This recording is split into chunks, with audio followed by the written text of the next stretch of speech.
परिचय आप लोगों को दे दूं। मेरा नाम अरुण कुमार, मैं नगर पालिका इंटर कॉलेज पंडित दीनदयाल उपाध्याय नगर जनपद चंदौली में शिक्षक हूँ। प्यारे बच्चों, आज हम कक्षा 11 नागरिक शास्त्र विषय में प्रथम अध्याय शीर्षक है संविधान क्यों और कैसे का अध्ययन करेंगे।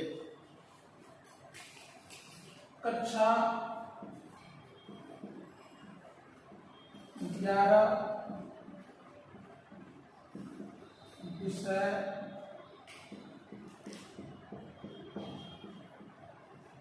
नागरिक शास्त्र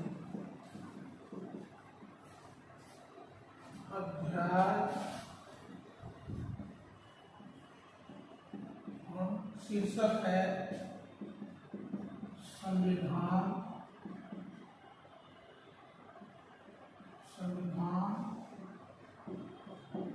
क्यों और कैसे। संविधान क्यों और कैसे। प्यारे बच्चों, जैसा कि शीर्षक से ही स्पष्ट हो रहा है कि आपको संविधान के विषय में अध्ययन करना है। संविधान के विषय में अध्ययन आपने पिछली कक्षाओं में भी किया है। कक्षा 11 में थोड़ा इसकी हम विस्तार से चर्चा करेंगे। संविधान क्यों और कैसे को समझने से पहले यह समझना जरूरी है कि संविधान क्या है। संविधान क्या है। संविधान क्या है। संविधान अंग्रेजी भाषा के कॉन्स्टिट्यूशन शब्द का हिंदी रूपांतरण है। कॉन्स्टिट्यूशन शब्द का अर्थ शारीरिक ढांचा या शारीरिक बनावट भी होता है। जिस प्रकार हमारे शरीर की बनावट विभिन्न अंगों से मिलकर के हुई है, ठीक उसी प्रकार राज्य का भी निर्माण, राज्य का भी ढांचा कुछ अंगों से मिलकर के बना है। अर्थात इस प्रकार हम कह सकते हैं कि जिस प्रकार मनुष्य के लिए शरीर का महत्व है, ठीक उसी प्रकार से राज्य के लिए संविधान का महत्व है। संविधान राज्य का शरीर है। यहाँ पर कुछ विद्वानों की परिभाषाओं को देखेंगे तो इसको और स्पष्ट किया जा सकता है। प्रोफेसर डायसी के अनुसार, प्रोफेसर डायसी कहते हैं कि संविधान कुछ ऐसे नियमों का संग्रह है जिनके द्वारा प्रत्यक्ष या अप्रत्यक्ष रूप से राज्य की शक्ति का विभाजन तथा उसका प्रयोग किया जाता है। लॉर्ड ब्राइस के अनुसार संविधान में कुछ ऐसे निश्चित नियमों को सम्मिलित किया जाता है जिसके अनुसार सरकार का स्वरूप तथा सरकार एवं नागरिक के एक दूसरे के प्रति अधिकार एवं कर्तव्य क्या है, इसका निर्धारण किया जाता है। इस प्रकार हम विद्वानों की परिभाषाओं से निष्कर्ष के आधार पर कह सकते हैं कि संविधान उन आधारभूत नियमों का संग्रह है जिसके द्वारा एक तरफ सरकार के अंगों की शक्तियों तथा उनके पारस्परिक संबंधों का और दूसरी तरफ राज्य एवं नागरिकों के मध्य संबंधों का निर्धारण किया जाता है। यह हुआ आपका संविधान क्या है। अब चर्चा करेंगे कि संविधान क्यों।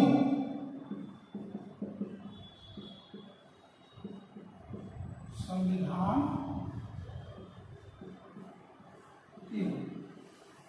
इसका मतलब यह है कि संविधान की आवश्यकता क्यों संविधान जरूरी है। अगर संविधान नहीं होता तो क्या होता। तो संविधान हम कुछ ऐसे कारण बताएंगे जिसके आधार पर हम कह सकते हैं कि संविधान की क्यों आवश्यकता है।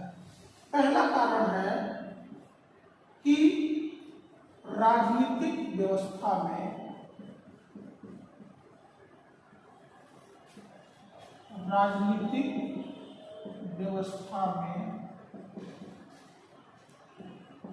स्थायित्व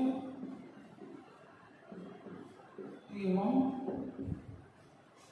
सुनिश्चितता।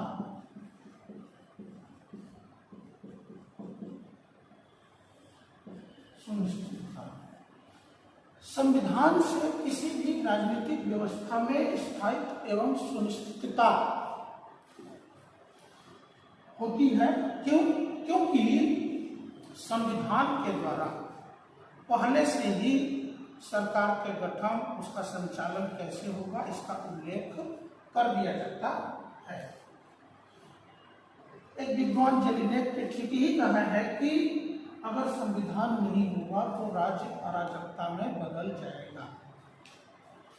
दूसरा कारण ले सकते हैं कि संविधान क्यों जरूरी है। इससे क्या होता है, समाज में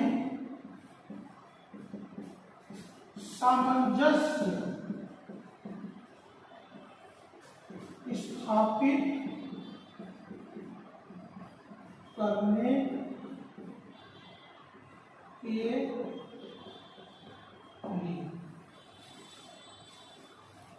संविधान किसी भी देश के समाज में सामंजस्य स्थापित करता है। उदाहरण के तौर पर जैसे हमारे भारतीय संविधान के अनुच्छेद 16 में कहा गया है कि 16 में क्या कहा गया है, 16 फर्स्ट में कहा गया है कि सरकारी सेवाओं में जाति, धर्म, लिंग, जन्म स्थान इत्यादि के आधार पर विभेद नहीं किया जाएगा। लेकिन अनुच्छेद 16 का जो क्लास 4 है उसमें यह कहा गया है कि अगर राज्य की सेवाओं में पिछड़े वर्गों का पर्याप्त प्रतिनिधित्व नहीं है तो उनको विशेष उपबंध किया जा सकता है। इस प्रकार हम देखते हैं कि भारतीय संविधान समाज में सामंजस्य स्थापित करने का सफल प्रयास करता है। तीसरा पॉइंट आप ले सकते हैं कि राज्य तथा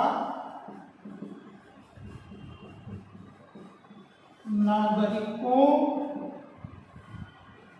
के संबंधों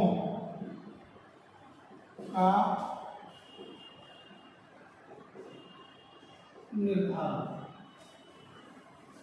राज्य तथा नागरिकों के संबंधों का निर्धारण संविधान के द्वारा ही राज्य तथा नागरिकों के बीच संबंध कैसे होंगे, अर्थात नागरिकों के अधिकार और कर्तव्य क्या होंगे तथा राज्य का नागरिकों के प्रति क्या क्या दायित्व होंगे, यह संविधान के द्वारा निर्धारित किया जाता है। चौथा कारण ले सकते हैं आप कि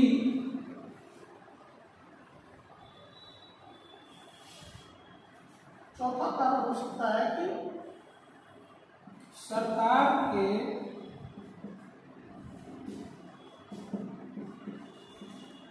विभिन्न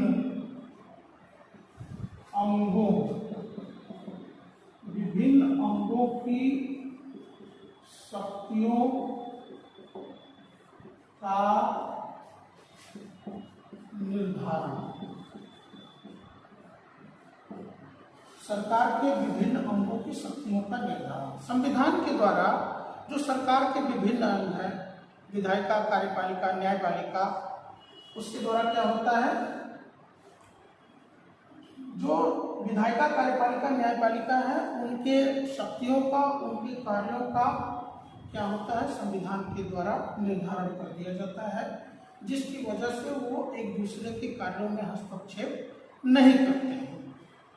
तो इस प्रकार संविधान नियंत्रण एवं संतुलन के सिद्धांत को अपना करके सरकार के विभिन्न अंगों के बीच क्या करता है, समन्वय स्थापित करता है। पांचवा पॉइंट ले सकते हैं आप, सीमित शासन। संविधानवाद के आधार पर कार्य करता है। संविधान में सरकार की सीमाएं तय कर दी जाती हैं, जिसके कारण निरंकुश, अमर्यादित तथा असीमित शासन की स्थापना नहीं हो पाती है। छठा पॉइंट आप ले सकते हैं कि सामाजिक परिवर्तन का साधन, सामाजिक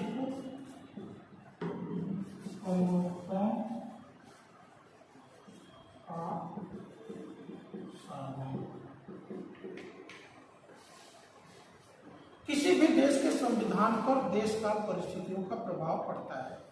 भारतीय संविधान में अगर आप देखेंगे तो भारतीय संविधान अपने देश के परिस्थितियों के अनुरूप अनुसूचित जातियों जनजातियों के लिए सरकारी सेवाओं तथा विधायिकाओं में विशेष अनुबंध करता है तथा साथ ही साथ स्थानीय निकायों में महिलाओं के लिए भी आरक्षण का प्राविधान करता है। यह इसका उद्देश्य यह है कि इससे जो कमजोर वर्ग है उसका सामाजिक आर्थिक राजनीतिक सशक्तिकरण होगा। ये आपने देखा कि संविधान क्यों जरूरी है, संविधान की आवश्यकता है। अब देखेंगे कि भारतीय संविधान का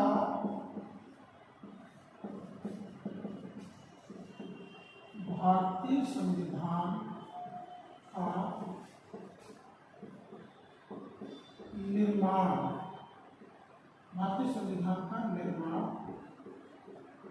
कैसे, मतलब भारतीय संविधान का निर्माण कैसे हुआ। यार बच्चों, आप जानते हैं कि हमारा देश अंग्रेजी शासन के था अधीन था। ब्रिटिश संसद के द्वारा भारत का शासन चलाया जाता था। हमारे स्वतंत्रता सेनानियों ने समय समय पर संविधान सभा की मांग की थी। 1922 में महात्मा गांधी ने कहा था कि भारतीय संविधान किसी विदेशी शासन की देन नहीं वरन भारतीयों की इच्छा अनुसार निर्मित किया जाएगा। एक साम्यवादी लेखक मानवेंद्र नाथ राय एम एन राय ने भी संविधान सभा की मांग की थी। संवैधानिक सुधार के लिए 1928 में साइमन कमीशन आया। चूंकि साइमन कमीशन के सभी सदस्य अंग्रेज थे अतः भारतीयों ने इसका विरोध किया। इस विरोध पर प्रतिक्रिया देते हुए तत्कालीन वायसराय ने कहा कि तुम भारतीय संविधान बनाने में सक्षम नहीं हो। इस चुनौती को स्वीकार करते हुए सर्वदलीय सम्मेलन में मोतीलाल नेहरू की गठित अध्यक्षता समिति ने भारत का एक पहला संविधान बना करके चुनौती को स्वीकार किया था। इसके बाद लगातार स्वतंत्रता सेनानियों के आंदोलन और प्रयास से अंततः अंग्रेजी सरकार भारतीय संविधान सभा के गठन के लिए तैयार हो गई, जिसके लिए 23 मार्च 1942 को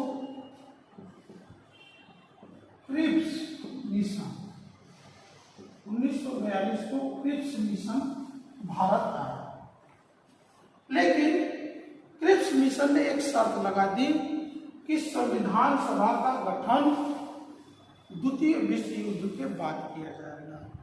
महात्मा गांधी ने क्रिप्स मिशन योजना की आलोचना करते हुए कहा कि यह दिवालिया हो रहे बैंक के नाम एक चेक की तरह है। इस प्रकार क्रिप्स मिशन योजना को कांग्रेस तथा देश के प्रमुख नेताओं ने अस्वीकार कर दिया। इसके बाद द्वितीय विश्व युद्ध के बाद कैबिनेट मिशन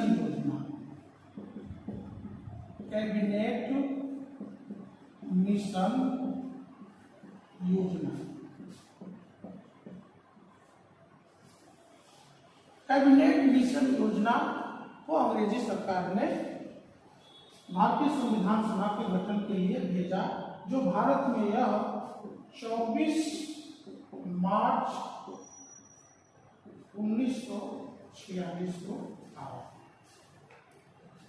कैबिनेट मिशन योजना ने राजनीतिक दलों तथा अन्य समूहों से विचार विमर्श करके अपना प्रस्ताव पेश किया, जिसमें तीन बातें प्रमुख थी। क्या क्या? पहला, संविधान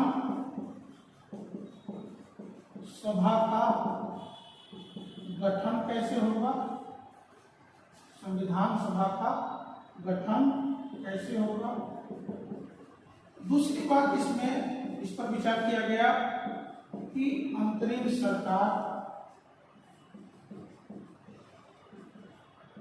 सरकार का गठन, तथा तीसरी बात थी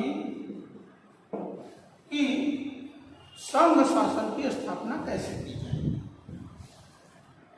इस प्रकार हम देखते हैं कि भारतीय संविधान सभा में सबसे महत्वपूर्ण रोल वह कैबिनेट मिशन योजना का है। इसी के आधार पर भारतीय संविधान सभा का निर्माण हुआ।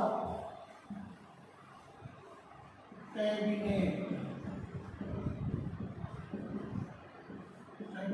मिशन योजना,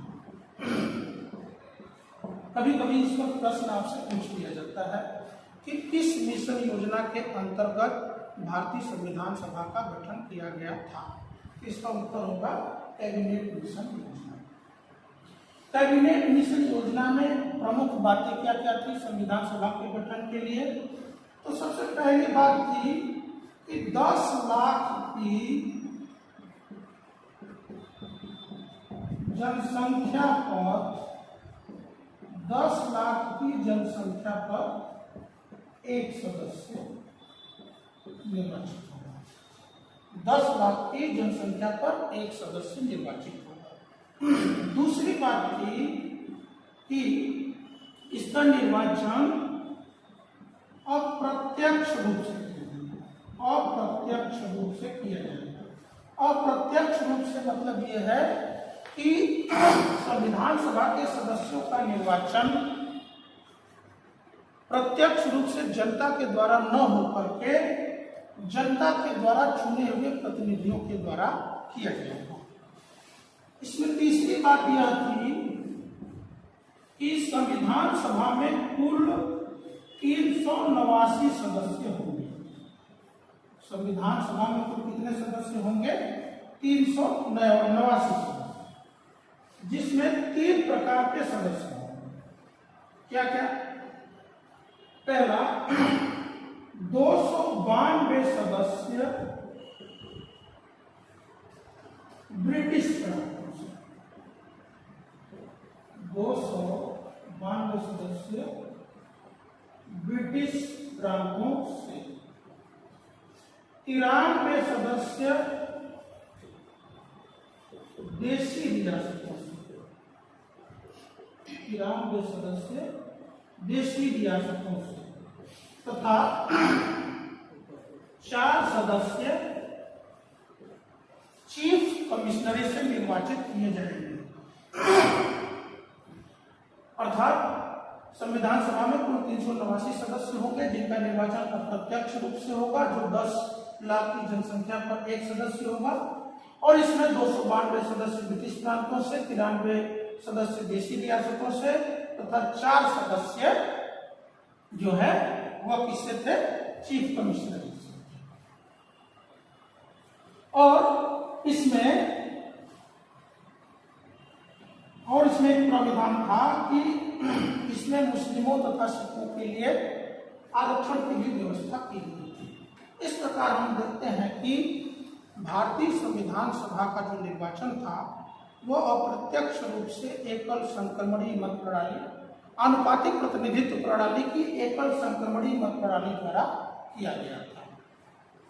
अब देखते हैं कि संविधान सभा ने अपना कार्य कैसे किया। संविधान सभा का तो निर्वाचन हो गया, लेकिन संविधान के निर्माण में उसने कार्य कैसे शुरू किया। तो संविधान सभा की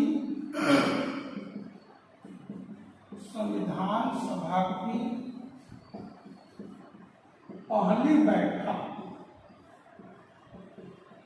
संविधान सभा की पहली बैठक 9 दिसंबर 1946 को हुई। संविधान सभा की पहली बैठक 9 दिसंबर 1946 को हुई। यह तथ्य परीक्षा की दृष्टि से बहुत ही महत्वपूर्ण है। यह अक्सर पूछ लिया जाता है कि संविधान सभा की पहली बैठक कब हुई थी। यह अति लघुत्तरी प्रश्न में भी पूछ लिया जाता है और बहुविकल्पीय प्रश्न में भी पूछ लिया जाता है। तो इस प्रश्न पर मुख्य फोकस करिएगा आप लोग। तो संविधान सभा की पहली बैठक 9 दिसंबर 1946 को हुई। 9 और 10 दिसंबर की जो बैठक हुई, इसकी जो अध्यक्षता किए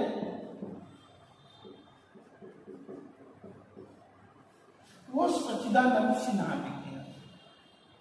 आप जानते हैं कि कोई भी बैठक को शांतिपूर्ण सुचारू रूप से चलाने के लिए एक अध्यक्ष की जरूरत पड़ती है। तो 2 दिन के लिए अस्थायी अध्यक्ष, जिसको अंग्रेजी में प्रोटेम स्पीकर कहते हैं, सच्चिदानंद सिन्हा को बनाया गया। फिर इसके बाद 11 दिसंबर 1946 को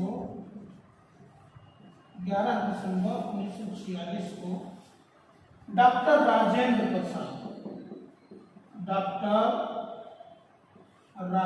प्रसाद को संविधान सभा का स्थायी अध्यक्ष चुन लिया गया। डॉक्टर राजेंद्र प्रसाद को संविधान सभा का स्थायी अध्यक्ष चुन लिया गया। इस पर भी प्रश्न बनता है कि संविधान सभा के अध्यक्ष थे। 4 विकल्प दे देगा, आपको उसमें से उत्तर चुनना होगा। तो उत्तर सही क्या है? डॉक्टर राजेंद्र प्रसाद। इसके बाद एक महत्वपूर्ण तिथि और है, 13 दिसंबर 1946। 13 दिसंबर 1946 को क्या हुआ? 13 दिसंबर 1946 को पंडित जवाहरलाल नेहरू ने संविधान सभा का उद्देश्य प्रस्ताव रखा। संविधान की सभा के सामने अपना उद्देश्य प्रस्ताव रखा, जिसको 22 जनवरी 1947 को संविधान सभा ने पारित कर दिया। जिसको 22 जनवरी 1947 को संविधान सभा ने पारित कर दिया। तो अब आगे हम देखेंगे कि संविधान सभा ने संविधान निर्माण के लिए कई समितियों का गठन किया था, जिसमें संघ समिति, मूल अधिकार समिति, क्रांति समिति, प्रारूप समिति इत्यादि थी। जिसमें से सबसे प्रमुख समिति थी प्रारूप समिति।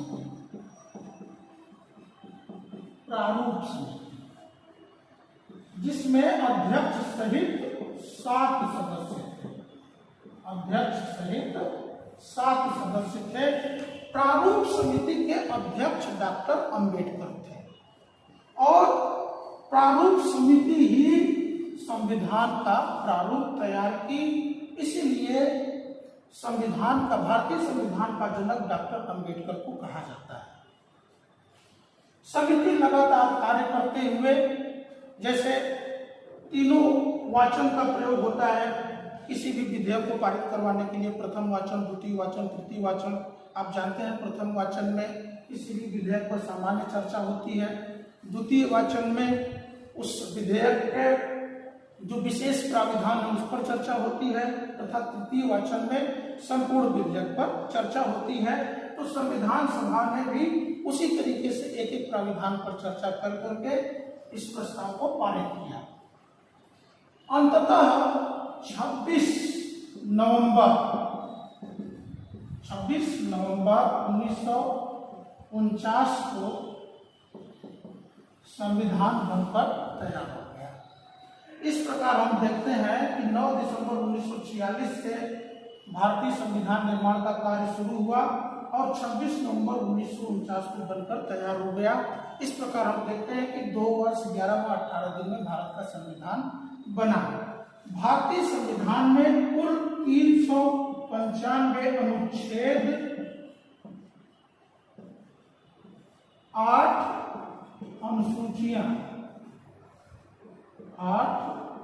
अनुसूचियां तथा 22 भाग थे। 22 भाग थे। वर्तमान में 12 अनुसूचियां हो गई। अब 26 नवंबर 1949 को तो संविधान बनकर तैयार हुआ, लेकिन इसके कुछ भाग तुरंत लागू कर दिए गए, लेकिन भारत का संविधान पूरी तरीके से 26 जनवरी 1950 को लागू हुआ।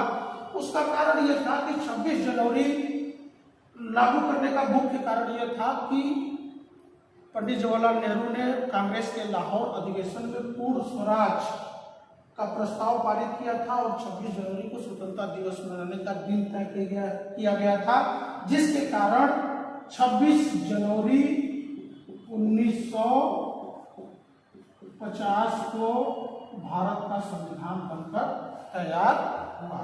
इस प्रकार हम देखते हैं कि अब आपने क्या क्या सीखा, संविधान क्या है, संविधान क्यों है और भारतीय संविधान का निर्माण कैसे हुआ, इस पर आपने चर्चा की। प्यारे बच्चों, संविधान पढ़ने से आपको लाभ क्या क्या है आपको पता है? संविधान पढ़ने से सबसे पहले तो आप एक जागरूक नागरिक बनेंगे। दूसरी चीज है कि बोर्ड या जो गृह परीक्षाएं हैं इसमें अधिक से अधिक अंक हासिल करेंगे। और तीसरी जो सबसे महत्वपूर्ण बात है कि आजकल सरकारी सेवाओं में, सरकारी नौकरियों में जो चयन प्रक्रिया है वो लिखित परीक्षा के आधार पर है, जिसमें संविधान आपका बहुत ही सहयोग करेगा। अब जो है हम वीडियो के अगले पार्ट में संविधान का दर्शन पढ़ाएंगे। इसको आप स्वयं पढ़ करके आइएगा। स्वयं पढ़ करके आएंगे तो समझने में आसानी होगी। कुछ गृह कार्य आप नोट कर लीजिए।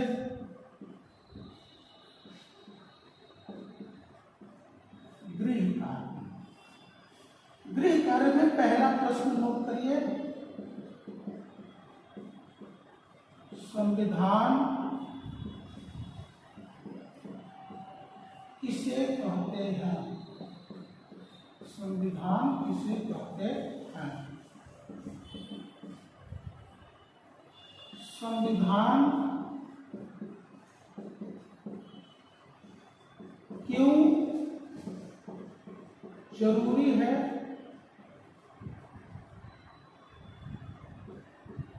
संविधान क्यों जरूरी है? कोई दो कारण बताइए। कोई दो कारण बताइए। तीसरा है संविधान सभा की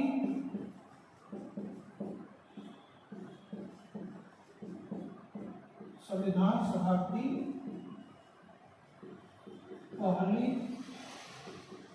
बैठक कब हुई?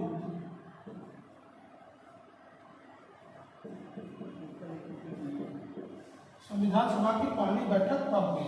चौथा प्रश्न है, चौथा प्रश्न आपके सामने है, प्रारूप समिति के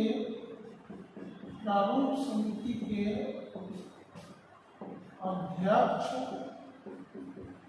कौन थे? प्रारूप समिति के अध्यक्ष कौन थे? और लास्ट है कि भारतीय संविधान सभा के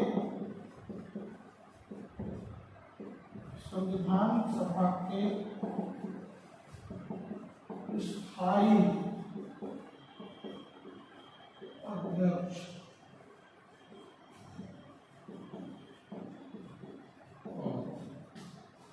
भारतीय संविधान सभा के स्थायी अध्यक्ष और इन गृह कार्यों को आप घर से करके आइएगा। इसके बाद आपको हम बता चुके हैं कि नेक्स्ट वीडियो में संविधान का दर्शन पढ़ाएंगे। आप खुद पढ़ करके आइएगा। बहुत बहुत धन्यवाद।